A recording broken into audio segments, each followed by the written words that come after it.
This is the story of Papasé, as told by the Blue Sky family storybook. In the days of long ago, Navarre walked all over Turtle Island. He listened to the troubles of the people and liked help wherever he could. One day he went to a wigwam where an old woman lived. Because Navarre had very unusual powers, he could change himself so that he looked like a little old man. He gave himself long white hair.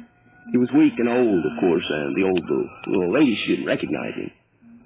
He told her, he said, "I'm very hungry. I've fasted for many days. Will you please give me some food? I can't stand any longer. I must sit down." And he seated himself by the fire. The little old woman got some corn together, and she pounded it into meal. She made a tiny cake and put that into the fire.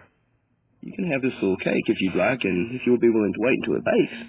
And he told her, he said, "I'll gladly wait. I'm very hungry. Chimigwech." In a few minutes, the cake was baked. The little old lady, she saw the cake had grown quite large. She said to herself, "I thought it'd be a smaller one. I can't give him this one." So she put the cake away, and she turned to the little old man and said, "I'll have to make another cake. Do you mind waiting a little longer? I'll bake it quicker." And he said, "No problem, I'll wait. I'm very thankful." So the little old woman took a smaller portion of meal and stirred it up into a cake. When the cake was baked, it was even larger than the first. "This is so large, I have to keep this to take it to the feast. The people will be so impressed," she told herself. "I can't give you this cake, sir, but if you wait, I'll make you another one." I'll gladly wait," he told her. The old woman took a smaller portion of the meal. It was so small it barely covered her palm, and when she took that one from the fire, it was the largest yet. She didn't realize that Navarre had brought his magic to help the cake grow larger. He didn't intend on making her feed him all by herself. She couldn't understand this. She told him, "I can't give away the largest cake I've ever made.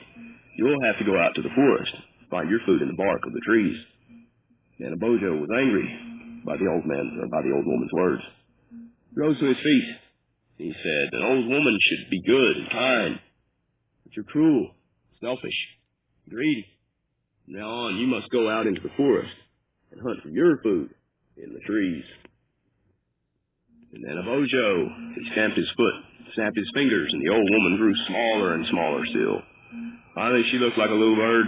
Her dress was changed into glossy black feathers. Her apron became white feathers that covered her under part of her body. And then Navarre gave her a hat of red feathers and little earrings for her head and neck. Soon black wings sprouted on each side of her body. Then with a flutter of her wings, she rose from the earth and flew away to the woods. Ever since, she's lived in the forest. All day long, she must run up and down the trunks of the trees in search of food. Because her stiff, spiny tail feather, she can climb or rest on the trunk. But with her tiny chisel-like beak, she'll peck and drill into the hard bark for insects and still never get a large enough bite to satisfy. If you listen, you can still hear her selfish old woman tap, tap, tap. Today, we call her the red-headed woodpecker, or Papasé.